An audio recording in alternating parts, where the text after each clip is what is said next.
Shalom, le couple Louko présente le livre « Moi et ma maison, nous servirons l'Éternel ». « Moi et ma maison, nous servirons l'Éternel ». Il est tiré du texte de Jésus chapitre 24, le verset 15, où Jésus est face au peuple d'Israël qui semblait aller dans l'idolâtrie, déclare « Ma famille et moi, nous servirons le Seigneur ».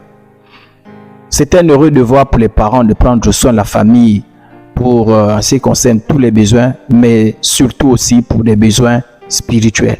Et lorsqu'on sait prendre soin de la famille, le couple devrait établir pour son équilibre, entre autres choses, le culte de famille, le culte conjugal, et le couple devrait s'efforcer de servir Dieu en couple. Donc ces 3 points, le livre se répartit en 3 parties. Première partie, nous parlons du culte familial. Deuxième partie, du culte conjugal. Et troisième partie, le fait de servir Dieu en couple. Commençons par le culte familial. Le foyer, parfois appelé maison dans la Bible, d'une famille, dans la Bible, le foyer d'une famille chrétienne devrait être caractérisé par un temps spirituel fondé sur la parole de Dieu, la prière, en famille nommée culte familial. Le culte familial est à distinguer des brefs moments de prière avant le coucher, ou au cours d'un repas, ou lors du réveil, ou lors des circonstances particulières. Le culte familial est aussi important que le culte pour tous les membres de l'Assemblée le dimanche. Si l'on comprend l'importance du culte le dimanche, l'on devrait normalement comprendre l'importance du culte familial. Actes chapitre 10, le verset 2 dit: cet homme était pieux et craignait Dieu avec toute sa maison. Il faisait beaucoup de monde au peuple et priait Dieu continuellement. Le culte donc familial est très important. Malheureusement, peu de familles le pratiquent. Même dans l'Ancien Testament, servir Dieu en famille était déjà une nécessité évidente pour le peuple de Dieu. Deutéronome 6, du verset 6 au verset 9 dit, Deutéronome chapitre 6, verset 6 au verset 9 dit: et ces commandements que je te donne aujourd'hui seront dans ton cœur. Tu les inculqueras à tes enfants et tu en parleras quand tu seras dans ta maison, quand tu iras en voyage, quand tu te coucheras, quand tu te lèveras. Tu les lieras comme un signe sur tes mains et ils seront comme des fardeaux entre tes yeux. Tu les écriras sur les poteaux de ta maison et sur les portes. La mise en pratique de ce texte nécessite que l'on mette en place un culte de famille. Quelle est l'importance du culte familial? Normalement, le premier ministère spirituel des conjoints est envers leur famille et s'exerce dans leur foyer. Normalement, selon la Bible, c'est la réussite des conjoints dans ce ministère familial qui les qualifie pour la grande famille spirituelle, à savoir l'Église. 1 Timothée chapitre 5, verset 8. Si quelqu'un n'a pas soin des siens, et principalement ceux de sa famille, il a régné la foi, il est pire qu'un infidèle. 1 Timothée 3, 5 dit: car si quelqu'un ne sait pas diriger sa propre maison, comment prendrait-il le soin de l'Église de Dieu? Le culte de famille est vital pour toute la famille. Et quiconque ne sait pas exercer, ne sait pas prendre soin de sa famille, spirituellement parlant, normalement ne devrait prendre aucune responsabilité à l'Église. Le culte de famille est très important. Pourquoi? Mais parce qu'il permet à tous les membres de la famille d'être en communion avec Dieu. Ainsi, Dieu peut agir dans le cœur de chacun. Job veillait souvent à ce que sa famille soit en communion avec Dieu. Job chapitre 1, le verset 5 dit: et quand les jours de festin étaient passés, Job appelait et sanctifiait ses fils. Puis il se levait de bon matin et offrait pour chacun d'eux un holocauste. Car Job disait: peut-être mes fils ont-ils péché et ont-ils offensé Dieu dans leur cœur. C'est ainsi que Job avait coutume d'agir. Le culte familial est important. Pourquoi? Parce qu'il permet l'évangélisation pour les membres de la famille qui n'ont pas encore fait de Jésus leur Seigneur et Sauveur.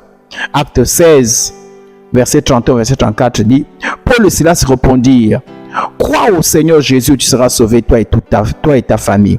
Et ils annoncèrent la parole du Seigneur ainsi qu'à tous ceux qui étaient dans sa maison. Il les prit avec lui et à cette heure même de la nuit, il lava leurs plaies. Aussitôt il fut baptisé. lui et tous les siens, les ayant conduits dans son logement, il leur servit à manger. Il se réjouit avec toute sa famille de ce qu'il avait cru en Dieu. Voici un monsieur qui s'est converti et amène toute sa famille à la conversion. Le désir principal de tout responsable de famille devrait être le salut et la considération de chaque membre de famille à Dieu. C'est un désir très important qui surpasse tous les autres objectifs. Le culte familial est donc une excellente opportunité pour partager l'évangile en famille. Le culte familial est important. Pourquoi? Parce qu'il prépare tous les membres de la famille, y compris les plus petits, à la participation au culte, car il favorise l'acquisition de la culture du culte, la bonne attitude adoptée. Les personnes qui ont déjà l'habitude des cultes en famille n'auront aucun problème à s'adapter dans les cultes communautaires. La Bible dit d'ailleurs que les premiers chrétiens ne se contentaient pas seulement des cultes communautaires, mais se donnaient aussi aux cultes de maison ou en famille.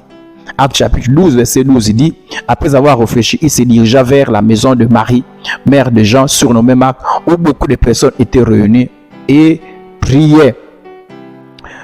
Beaucoup de gens ont des problèmes dans les cultes communautaires parce qu'ils ne s'exercent pas au niveau de la maison. Pourquoi le culte familial est important? Parce qu'il favorise la promotion des valeurs du royaume de Dieu dans la famille. La parole de Dieu contient un trésor de valeurs capable de rendre sage et de procurer le bonheur et la joie une famille mieux que les valeurs mondaines. Actes chapitre 10, le verset 2. Cet homme était pieux et craignait Dieu. Avec toute sa maison, il faisait beaucoup de monde au peuple, il priait Dieu continuellement. Le culte de famille est important parce qu'il développe l'amour et l'harmonie au sein de la famille.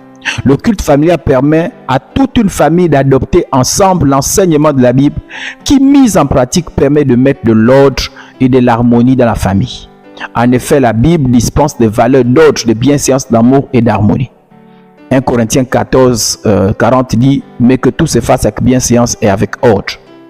Le culte de famille est un rempart contre les ennemis de la famille. Beaucoup de conceptions, j'entends par conception la manière d'être et de faire. Beaucoup de conceptions mondaines menacent aujourd'hui les familles chrétiennes. Ces mauvaises idées inspirées par le diable sont véhiculées entre autres par la télévision, les réseaux sociaux, la rue, les sectes religieuses. La manière sûre pour une famille de faire obstacle à ces mauvaises influences est de mettre en place un culte familial.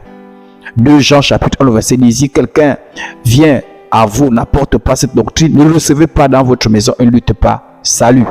1 Timothée 5, 13 dit, avec cela étant oisifs, elles apprennent à aller de maison en maison et non seulement elles sont oisives, mais encore causeuses et intrigantes, disant ce qu'il ne faut pas faire. Bref, tous ces textes pour nous dire que parfois nos familles sont sujets à des influences négatives, que ce soit les enfants, que ce soit la femme, que ce soit le mari. Quand il y a le culte de famille, par la grâce de Dieu, parfois certaines de ces mauvaises semences se sont ôtées à la lumière de la parole de Dieu ou par la prière. Pourquoi le culte de famille est important? Parce que le culte de famille prévient de bien des problèmes, notamment la délinquance juvénile. Les jeunes sont aujourd'hui exposés à plusieurs mauvaises influences. Le culte de famille est une occasion pour les parents d'éduquer les enfants selon la voie de Dieu. Proverbe 22, 6 dit, instruis l'enfant sur la voie qu'il doit suivre, et quand il sera vieux, il ne s'en détournera pas. Genèse 18, 19 dit, car je l'ai choisi afin qu'il ordonne à ses fils, à sa maison après eux, de garder la voie de l'Éternel, en pratiquant la droiture et la justice, et qu'ainsi l'Éternel accomplisse en faveur d'Abraham les promesses qu'il lui a faites. Tous ces textes-là, c'est pour nous dire que la parole de Dieu, la prière est importante pour garder les jeunes dans les voies, dans les bonnes voies, dans les voies du Seigneur. Le culte personnel préserve de beaucoup de problèmes, pour ne pas me répéter, parmi ces problèmes la délinquance juvénile. Négliger cette responsabilité, c'est exposer la famille à bien des chagrins et les enfants à la perdition éternelle si la grâce de Dieu ne les touche pas. Alors, nous voulons parler maintenant des obstacles au culte familial.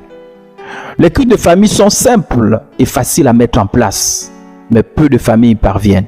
Les raisons de l'absence de ces cultes de famille dans les foyers sont multiples, donc voici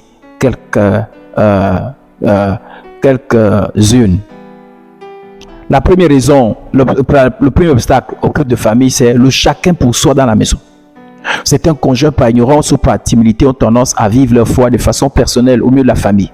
Ainsi, on se retrouve avec des familles dont les membres ne prient quasiment pas ensemble, sauf situation exceptionnelle. Chaque personne prie et médite la parole dans son coin. Chacun se débrouille comme il peut pour entretenir sa foi. C'est le chacun pour soi.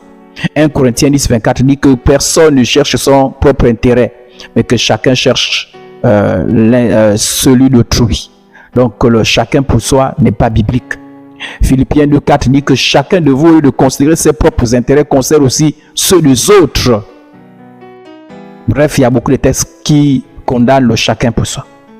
En famille, on doit penser au bien-être spirituel des autres membres qui la constituent au lieu de se focaliser seulement sur ses propres besoins spirituels.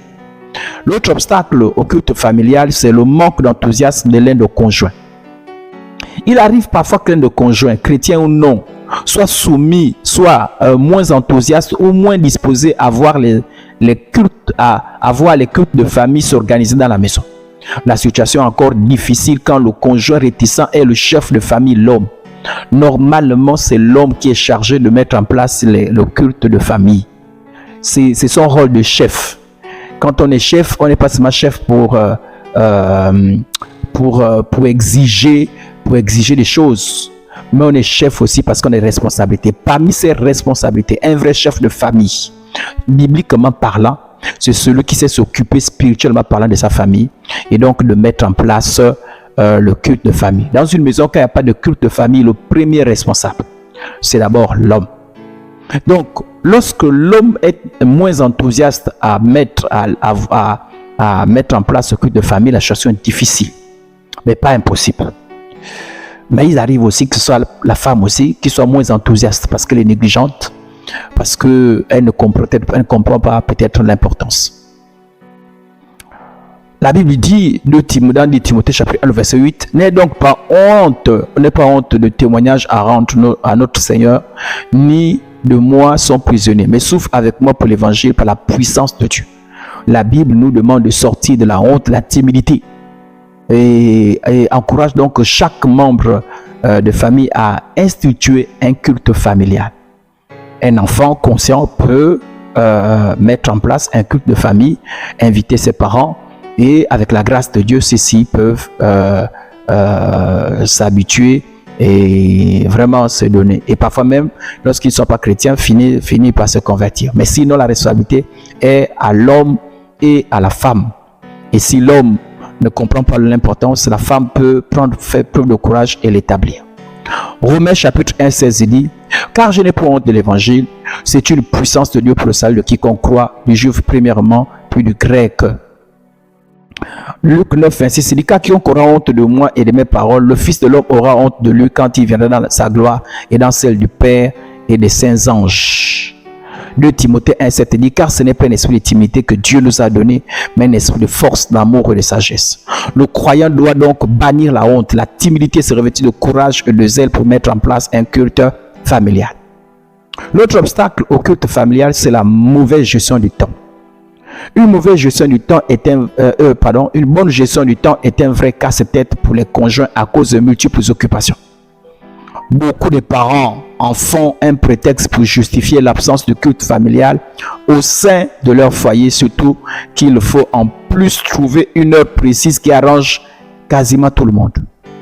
Le culte familial fait partie des activités prioritaires dans un foyer. Par conséquent, avec un peu de volonté, tout conjoint peut le mettre en place. La Bible dit dans Éphésiens chapitre 5 verset 16, rachetez le temps car les jours sont mauvais. Et Ecclésiaste 3 nous dit, il y a un temps pour tout.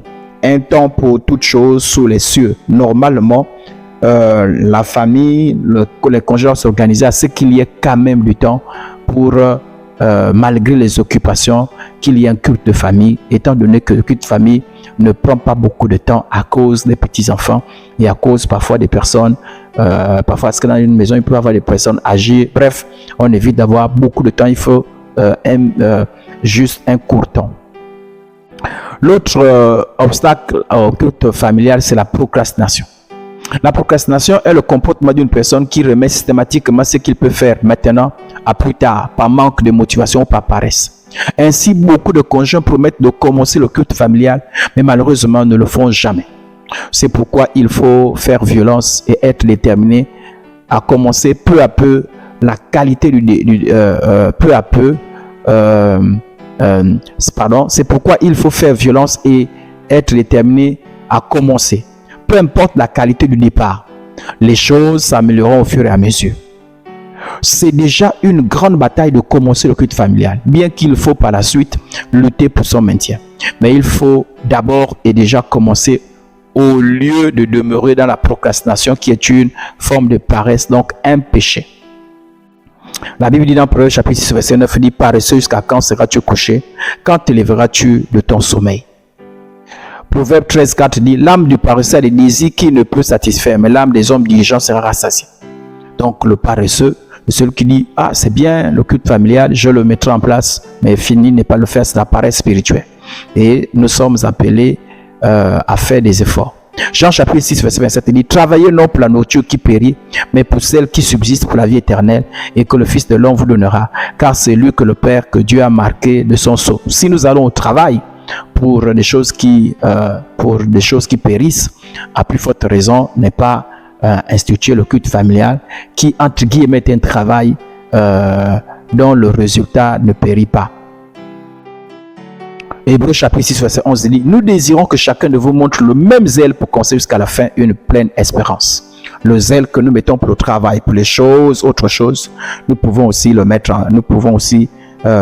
l'utiliser pour mettre en place le culte de famille. Comment organiser le culte de famille? Pour organiser un culte de famille, rien de plus facile. Il faut se réserver un temps dans la semaine. S'agissant du temps, il faut d'abord décider avec les membres de la famille un jour dans la semaine qui arrange tout le monde ou dans la moindre mesure la majorité. Il faut ensuite choisir le moment de la journée qui semble propice pour ce culte. Généralement, pour éviter les dérangements et la précipitation, les gens choisissent soit très tôt le matin, soit en soirée. Le mieux semble être le soir, mais bien avant que les membres de la famille soient très fatigués et en état de somnolence. Enfin, il faut déterminer la durée de ce moment qui doit tenir compte des plus petits. C'est pourquoi le culte de famille doit être bref, léger, simple et adapté, car l'objectif est qu'enfants et adultes participent. Il faut donc éviter de faire plus de 30 minutes, qui durent 5, 10, 15 ou 30 minutes au plus, importe peu, car l'essentiel n'est pas la durée, mais la qualité. Lorsqu'on veut organiser un culte de famille, il faut aussi soigner le cadre de retrouvailles. Le culte de famille, sauf situation exceptionnelle, se déroule à la maison, dans la pièce qui sied le mieux. Il faut au moment du culte enlever toutes les choses qui peuvent distraire. Par exemple, arrêter la télévision, arrêter les téléphones. Le mieux serait que tout soit assis de façon circulaire, de sorte que tout le monde se regarde. Matthieu chapitre 6 dit: mais quand tu pries, entre dans ta maison, ferme la porte et prie ton Père qui est là dans les lieux secrets, et ton Père qui voit dans le secret te le rendra. En famille, fermer la porte revient donc à soigner le lieu de culte. Nous parlons de la fréquence du culte de famille. Le culte de famille doit, comme le culte d'église, être régulier. Cela doit être un rendez-vous prioritaire, sacré et fréquent de toute la famille avec Dieu, à ne pas oublier et dont on doit absolument assister sauf cas de force majeure. Le culte de famille doit devenir une tradition familiale transmise de génération en génération.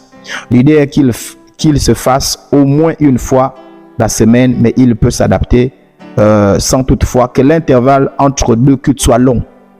Les jours et les heures de rencontre peuvent être modifiés et s'adapter en fonction de la disponibilité des membres de la famille, mais attention à ce que cela ne soit pas un facteur démotivant. Les parents ont la responsabilité de veiller à ce que les cultes soient réguliers et permanents. Ils doivent toutefois éviter de se culpabiliser si à cause d'événements imprévisibles la rencontre est annulée ou reportée. Le culte de famille doit être centré sur la personne et l'œuvre de Jésus-Christ. Il faut éviter de transformer ces moments particuliers en conseils de famille, en formation théologique ou en conseil de discipline, etc. Le culte de famille est un moment d'adoration, d'édification et de prière dont la personne centrale est Jésus-Christ. Sa personne, son œuvre, ses actions, sa parole. 1 Corinthiens 14, verset 26, c'est dit: que faire donc, frère?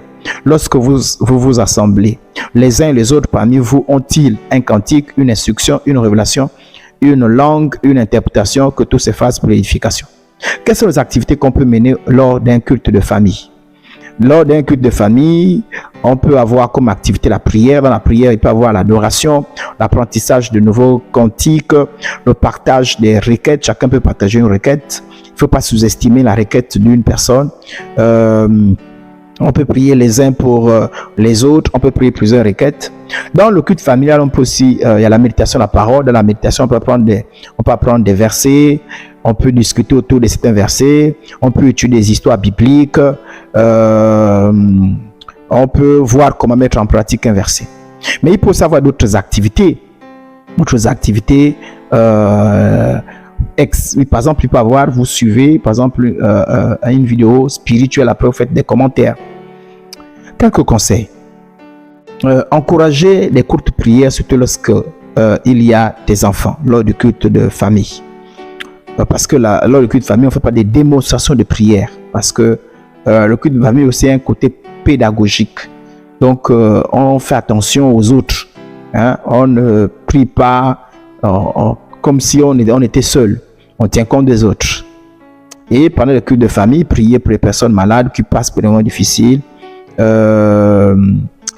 Un adulte peut diriger, mais aussi, de temps en temps, on peut permettre aux enfants de diriger parce que, comme on l'a dit, ça a un aspect pédagogique. Donc, nous terminons en disant ceci. Le culte de famille est un excellent moyen d'éducation et de transformation positive des enfants à la portée de tous les parents. Dieu a confié aux parents la lourde responsabilité de faire l'éducation spirituelle des enfants. En effet, lorsque le Seigneur nous donne les enfants, cela est une bénédiction, mais aussi une responsabilité dont il nous demandera des comptes. Mais certains parents chrétiens n'en sont vraiment pas conscients et quand ils le sont, ils n'utilisent pas tous les moyens pour optimiser cette éducation. Plusieurs parents sont dévoués par les cultes communautaires au temple, tandis qu'il n'existe pas de culte familial dans leur maison. Normalement, responsables d'église, pour ne pas nous répéter, devraient au plan mettre en place et gérer les cultes de famille avant de vouloir gérer les cultes communautaires. Dieu nous exige d'assumer nos responsabilités familiales avant les responsabilités ecclésiastiques. Négliger le culte de famille, c'est livrer la famille au monde et à l'ennemi qui ne se fera pas prier pour s'aimer le mauvais grain, source de problèmes et destruction. Par contre, lorsque parents et enfants prient et étudient la Bible ensemble, leur lien se renforce et ils s'exposent à l'action de Dieu qui ne manquera pas d'agir. Dans la Bible, on voit des personnages comme Job qui en avait un culte de famille. Nous les avons cités dès le départ. Alors, nous passons cette fois-ci au culte conjugal. Culte conjugal. Pour certains, cette expression est nouvelle. Il n'y a rien de spécial. Le culte conjugal, c'est lorsque mari et femme se retrouvent à deux dans un temps de communion avec Dieu. Donc, ce qui différencie le culte conjugal du culte familial, c'est que dans ce culte-là, il n'y a que monsieur et madame. Ainsi, malgré le culte communautaire du dimanche, malgré le culte familial, malgré les réunions des activités d'église, époux et épouses ont énormément besoin de s'accorder régulièrement pour prier ensemble et pour étudier la parole ensemble. Ces moments entre conjoints n'excluent pas le culte personnel de l'un et l'autre. Chaque moment et chaque activité a son utilité et sa particularité. C'est pourquoi il ne peut y avoir de substitution ou d'abandon d'un moment au détriment d'un autre. Malheureusement pour beaucoup de couples, les moments de communion avec Dieu sont réduits à une simple prière au lever, avant de manger, avant de dormir ou une circonstance particulière. Ils ont donc du mal à prier et étudier la Bible ensemble. Ils prient et méditent personnellement, exhortent à l'église, mais jamais ne prient et ne méditent ensemble, préférant ainsi cultiver la prière en groupe plutôt que la prière conjugale. 1 Timothée 5:8 dit, si quelqu'un, c'est le même texte que lorsqu'on parle de culte familial, quelqu'un n'a pas soin des siens et principalement c'est la famille a réuni la foi et il est pire qu'un infidèle. Le culte conjugal est un besoin vital malgré les obstacles. Les diverses occupations des conjoints ne sont pas une excuse au culte conjugal, qui fait partie intégrante du plan de Dieu pour le couple. Si la prière peut être assimilée à juste titre à la respiration, on peut aisément déduire que la prière en couple est la respiration spirituelle vitale à la vie de conjugale. Le culte conjugal constitue d'ailleurs l'un des points principaux qui distingue le mariage chrétien des autres. En instaurant un culte conjugal, on bâtit son foyer sur Dieu. Psaume 127.1 dit de Salomon, Psaume 127.1 dit: si l'Éternel bâtit la maison, ceux qui la bâtissent travaillent en vain. Si l'Éternel garde la ville, celui qui garde la ville la garde en vain. L'importance et bienfait de la prière en couple. Les chrétiens ont plusieurs activités spirituelles, mais aucune d'elles ne peut remplacer le culte conjugal. Le culte conjugal, ses spécificités, ses particularités. Son impact porte sur chaque conjoint, sur la vie de couple, sur la famille et de façon indirecte sur l'Église et la nation. Proverbe 14, verset 26 dit: celui qui craint l'Éternel possède un appui ferme et ses enfants ont un refuge après lui. Hébreux 11, 7 dit: c'est par la foi que Noé divinement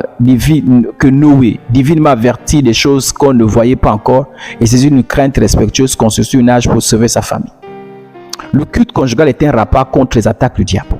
L'unité de couple dans la prière et la méditation de la Bible est une arme redoutable contre les royaumes des ténèbres. Ça, c'est très important. Elle fortifie le couple dans les épreuves, les protège, les traits enflammés du malin et présente une arme offensive contre les œuvres du diable. 1 Pierre chapitre 5 verset 8 dit: soyez sobres, veillez, votre adversaire le diable rôde comme un lion rugissant cherchant qui il devra. Le culte conjugal renforce et solidifie l'unité du couple. En se mariant, l'homme et la femme deviennent une seule chair. Quand un couple n'a pas de culte conjugal, il est seulement uni charnellement, mais est divisé spirituellement. La conséquence est qu'il risque de manquer de cohésion, d'harmonie et d'épanouissement. Par contre, la pratique réelle du culte conjugal va construire et renforcer progressivement et efficacement l'unité du couple sur tous les plans, notamment l'unité d'esprit et de cœur, mais il va impacter positivement l'intimité conjugale. Matthieu 19, 6 dit: ainsi ils ne sont plus deux, mais ils sont une seule chair. Que l'homme donc ne sépare point ce que Dieu a uni. Le culte conjugal est une forme de dépendance, est une dépendance du couple vis-à-vis de Dieu. Une bonne dépendance. En instaurant un culte au sein du couple, les conjoints montrent par là leur dépendance vis-à-vis de Dieu. Ils montrent que sans Dieu, ils ne peuvent pas réussir et qu'ils ne peut pas réussir. Qu'il ne peut pas réussir la vie conjugale. Le culte conjugal, c'est une manière pratique de mettre Dieu au centre du couple. C'est une attitude d'humilité et pleine de sagesse. En ignorant le culte conjugal, les conjoints exposent leur couple à tous les dangers comme une maison bâtie sur du sable qui aura du mal à résister à la moindre intempérie, comme nous dit Matthieu chapitre 7, verset 24, verset 27. Le culte conjugal est une source d'inspiration, de restauration, de rafraîchissement, d'orientation du couple. L'épanouissement d'un couple passe inévitablement par une spiritualité d'ensemble. C'est l'un des moyens que Dieu utilise pour diriger, conseiller, fortifier, secourir, avertir, bref, combler le couple de ses bénédictions. La présence d'un culte au sein d'un couple va influencer positivement les autres activités spirituelles comme le culte familial, le culte communautaire, les réunions d'église et le ministère. De même, les conjoints porteront des fruits qui glorifieront Dieu et rendront un témoignage vivant auprès des autres couples qui ne connaissent pas Dieu. Le culte conjugal favorise la croissance et la maturité et l'édification spirituelle partagée. Il n'est pas rare de rencontrer un mari et sa femme présentant un grand écart entre eux en termes de maturité ou de croissance spirituelle ou encore en termes de connaissance de la parole de Dieu. Cela devient vraiment grave quand cet écart se maintient ou se creuse davantage au cours des années. Le fait de prier ensemble, de partager ensemble la parole de Dieu va progressivement réduire l'écart de maturité et de connaissance biblique entre conjoints. Le culte conjugal est partage d'expériences entre conjoints qui au final les rendra plus forts. Le culte conjugal est un soutien spirituel entre conjoints. Le culte conjugal permet aux conjoints de remplir leur mission divine l'un à l'égard de l'autre, être une aide pour l'un, l'un pour l'autre en vue de demeurer en communion avec Dieu. La Bible contient beaucoup d'exhortations portant sur les devoirs des chrétiens les uns envers les autres. Et quand il y a un culte familial, Et on rentre donc dans l'accomplissement de ces versets-là. La Bible dit, par exemple, dans Galates chapitre 2, chapitre 6, verset 2, portez les fardeaux les uns des autres et vous accomplirez ainsi la loi de Christ. En couple, c'est par le culte conjugal. Le culte conjugal permet mettre en place un culte conjugal au sein du couple, c'est permettre à la volonté de Dieu de se manifester pleinement. La Bible enseigne que sur le plan spirituel, le mari a des devoirs envers sa femme et la femme en a aussi envers son mari. Elle dit par exemple que si une femme a des interrogations concernant la parole, qu'elle les fasse connaître à son mari. 1 Corinthiens 14, 35. Si elles veulent s'instruire sur quelque chose, qu'elles interrogent leur mari à la maison, car il est malsain à une femme de parler dans l'église. Comment peut-elle le faire si l'occasion et le cadre propice ne lui est pas donné? Or, le culte conjugal est un cadre idéal. Le culte conjugal, nous voulons voir maintenant comment organiser le culte conjugal. Chaque conjoint doit être conscient non seulement de l'importance du culte conjugal, mais également des dégâts à court, moyen et long terme de son absence au sein du couple. Cette prise de conscience conduit normalement à la soif de voir ces moments devenir une réalité. Ces temps doivent être le fruit d'un consensus qui tient compte de la disponibilité de chaque époux. Alors, les activités dans l'organisation du culte conjugal, nous allons voir les activités possibles pendant ce culte conjugal. Il y a la prière. Dans Ephésiens 6, le verset 18, on dit faites en tout temps par l'esprit toutes sortes de prières et de supplications. Donc, pendant ce culte, il peut y avoir des prières d'intercession, l'apprentissage de nouveaux cantiques, louanges, adoration, action de grâce, des prières de combat spirituel. La prière peut porter sur plusieurs sujets portant sur chacun, par exemple, les sujets concernant chacun de couple. La prière peut porter sur la marche chrétienne de chacun des conjoints. Pardon, j'avais dit chacun des conjoints. La prière peut porter sur la marche de chacun des conjoints, sur le caractère de chacun, le témoignage de chacun, le ministère de chacun, sur leur vie de couple, les enfants, les parents et les divers. Le culte conjugal, dans les activités du culte conjugal, il y a bien entendu la parole de Dieu. Joël chapitre 1, le verset 8 dit que ce livre de loi ne s'éloigne point de ta bouche, mais tout le jour et nuit pour agir fidèlement selon ce qui y est. La prière doit aller de pair avec la parole. S'inspirer et s'appuyer sur la parole de Dieu et pour le couple, la garantie que leur prière est sur la volonté de Dieu. Le partage de la parole dans le culte conjugal permet la sanctification et la consécration de chaque conjoint, leur délivrance et leur restauration. Il permet d'harmoniser la compréhension des doctrines bibliques et d'harmoniser les convictions. Il faut toutefois éviter d'improviser les cultes au sein du couple. Par conséquent, les conjoints doivent déterminer à l'avance le lieu et le moment où ils peuvent prier et méditer dans le calme et sans être dérangés. Le lieu propice pour les conjoints peut être la chambre, mais tout lieu de la maison est la bienvenue à condition qu'il n'y ait pas de dérangement. Il faut donc un bon moment. L'activité ou les activités doivent être choisies, préparées d'avance, d'un commun accord. Certains préfèrent le faire avant le lever du jour ou en soirée en fonction des activités retenues. Alors, je parle du culte conjugal. Certains préfèrent le faire en matinée, d'autres en soirée. Dans le choix du moment de la journée, le meilleur moment de notre journée ensemble devrait appartenir à Dieu. Avec le temps et l'expérience, les conjoints pourront opérer des changements en vue d'améliorer ces temps. Les obstacles au culte conjugal. Premier obstacle, c'est le choix la difficulté à choisir des horaires, du moins le moment qui convienne aux deux conjoints. Il n'est donc pas toujours évident pour certains couples dont les deux conjoints ont des emplois complexes de trouver un temps propice, jour et heure, chaque semaine pour que le culte conjugal se tienne chaque semaine. Mais avec un peu de rigueur et de détermination, le couple peut y parvenir. Et puis en plus, on n'est pas obligé de le faire chaque semaine. Nous reviendrons là-dessus tout à l'heure. L'autre obstacle, en dehors de la difficulté de s'accorder sur le bon jour et la bonne heure, c'est le désintéressement ou refus d'un conjoint.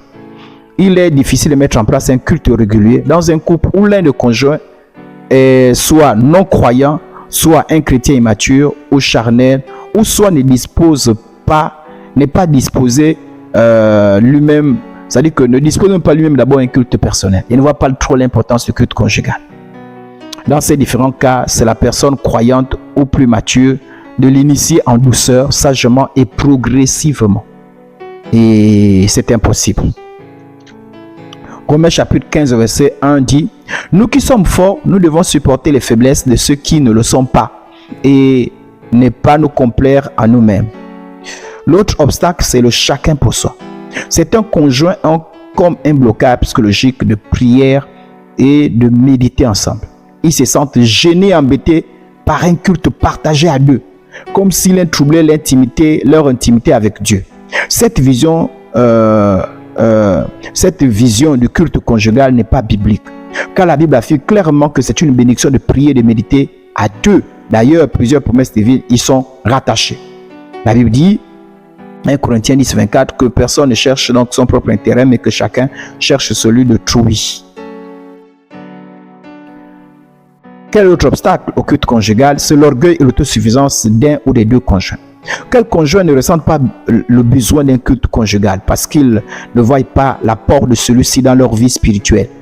Un tel raisonnement révèle d'une part une attitude d'autosuffisance spirituelle et d'orgueil, car c'est penser qu'on a tout soi-même et que l'autre ne peut rien nous apporter, et cette attitude aussi révèle aussi une forme d'égoïsme, car on ne veut pas faire profiter à l'autre son expérience avec Dieu. Ecclésiaste chapitre 4, le verset 9, verset 10 dit: « Deux valent mieux qu'un. » C'est juste pour dire que Dieu n'a pas cette vision où on a tendance à se recoquiller sur soi-même. Permettez l'expression. L'autre obstacle, c'est la tension et l'incompréhension. Les obstacles au culte conjugal résident aussi souvent dans la relation conjugale elle-même. En effet, il est difficile d'imaginer un culte conjugal dans un couple confronté régulièrement aux conflits, aux frustrations, aux incompréhensions, aux disputes et tensions de tout genre. Le culte conjugal exige une bonne attente. C'est d'ailleurs un bon moyen pour eux de tenir les tensions loin de son foyer. Ah oui, ça c'est la vérité. Là où il y a les tensions, les couples, il y a beaucoup de tensions, on aura du mal à avoir un culte conjugal. Et d'ailleurs, lorsqu'on veut voir les tensions loin, c'est de tout faire pour qu'il y ait toujours un culte conjugal, parce que vous êtes obligé de vous, pour ceux qui comprennent les choses, hein, sauf les religieux, pour ceux qui comprennent les choses spirituelles, vous êtes obligé de vous réconcilier, de vous réconcilier avant de méditer, de prier ensemble. 1 Pierre chapitre 3, le verset 7. Marie montra à vos tours la sagesse dans vos rapports avec vos femmes, comme avec un sexe plus faible. Honorez-les comme devant aussi hériter avec vous la grâce de la vie, qu'il en soit ainsi afin que rien ne vienne faire obstacle à vos prières. Donc lorsqu'il y a trop de tension, ça fait obstacle au culte conjugal. Le culte conjugal aussi révèle un obstacle au culte conjugal, c'est le problème d'ordre dans le foyer. C'est quoi l'ordre divin? L'ordre divin veut d'une part que l'homme en tant que chef prenne des initiatives pour maintenir la vie spirituelle, ou par défaut accepte favorablement, joyeusement les bonnes propositions de sa femme. Comme je le disais pour le culte familial, dans le culte conjugal, c'est l'homme qui doit instituer. Ça ne veut pas dire que l'homme ne peut pas instituer, la femme ne peut pas instituer, mais lorsque il y a un problème de timidité ou tout ceci, en fait c'est l'homme, c'est le chef qui institue. Et c'est ça l'ordre. Maintenant, il arrive que l'homme soit timide. Et si l'homme est timide et que la femme l'initie, l'homme ne doit plus dire: bon, je suis le chef, bon, là, c'est pas bon pour moi, là, c'est comme ceci, et trouver des prétextes pour fuir. L'homme doit pouvoir l'accepter parce que c'est vital pour le bon fonctionnement du couple. L'ordre divin veut aussi que la femme se soumette volontairement de bon cœur quand son mari met en place les bonnes initiatives comme le culte conjugal. Ah oui, parce qu'il y a des femmes qui boycottent le culte conjugal. Elles trouvent toujours des prétextes pour ne pas être là, pour ne pas prendre part au culte conjugal. Et quand elle est là, c'est les bouderies, c'est la mauvaise humeur, et ceci n'est pas bon. Mais il arrive que l'ordre divin ne règle pas au sein du couple, ne règne pas au sein de certains couples. Dans ce cas, nous l'avons déjà dit, je ne vais pas donc revenir dessus. je vais donc continuer. La vraie autorité consiste à faire ou accepter les choses qui édifient le couple et la famille.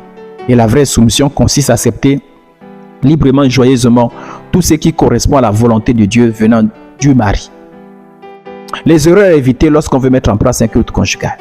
Pour que le culte conjugal devienne une source de bénédiction, il est convenable d'éviter certaines erreurs comme, premièrement, ne pas utiliser le culte conjugal pour d'autres fins. Le temps consacré au culte conjugal ne doit servir uniquement que pour le culte conjugal. Il ne doit pas servir à d'autres choses comme résoudre les problèmes du couple. C'est-à-dire qu'on s'accorde, on va venir prier, méditer ensemble, et puis paf, vous sortez et vous... C'est-à-dire que c'est maintenant vous parlez de tel problème, parlez de tel problème, parlez de tel problème, et enfin, vous passez à côté de l'essentiel. Il faut éviter ça. Chaque chose a son temps, dit la Bible. Le risque d'introduire d'autres choses que la prière et la méditation peut être un facteur démotivant et peut détourner le couple de l'essentiel. L'autre obstacle, c'est tomber dans la surcharge. Le culte conjugal ne doit pas avoir plusieurs activités, ni être long, ni même avoir un rythme insoutenable. La planification doit être réaliste, tenir compte de la disponibilité de chacun. L'écart entre deux cultes ne doit pas être trop long, ni trop rapproché, de peur que cela devienne une corvée. Les conjoints doivent être flexibles pour pouvoir s'ajuster et s'adapter à différents changements. De toute façon, c'est le couple ensemble qui établissent. Mais ça peut être trop long, trop court. Mais je conseille que dans le mois, qu'il y ait au moins un jour, du moins qu'il y ait au moins eu un culte conjugal. Au moins. Alors, l'autre obstacle au culte conjugal, c'est quand il y a des troubles sur le plan de l'intimité sexuelle. S'il est vrai que le couple peut parfois s'abstenir de l'intimité sexuelle pour avoir plus de temps pour le culte conjugal, il ne faut pas commettre l'erreur d'en faire une règle. La prière en couple ne doit jamais remplacer la vie sexuelle. Car la Bible dit, ne vous privez point l'un de l'autre si ce n'est d'un commun accord pour un temps, afin d'évacuer la prière, puis retourner ensemble de peur que Satan ne vous tente par votre incontinence. Pourquoi ce point? Parce qu'il y en a certains qui, au moment lorsque l'autre exprime le besoin d'une intimité sexuelle, l'autre répond en présentant, bon, il faut d'abord le culte conjugal, et puis voilà. Donc, chaque chose a son temps. L'autre obstacle, c'est lorsque l'un des conjoints dirige le culte conjugal selon ses préférences. Le culte conjugal est un culte à deux. Par conséquent, il doit s'organiser et se gérer en tenant compte des deux conjoints. Les activités, la gestion, la durée, la manière de le conduire doit se décider à deux, car les deux conjoints n'ont pas nécessairement les mêmes sensibilités, les mêmes personnalités, les mêmes tempéraments, les mêmes styles, les mêmes habitudes, etc. Il serait donc par exemple maladroit de faire de longues prières si l'autre n'y est pas habitué et disposé. C'est la même chose pour le partage de la parole. C'est ensemble que se construit la qualité du culte conjugal.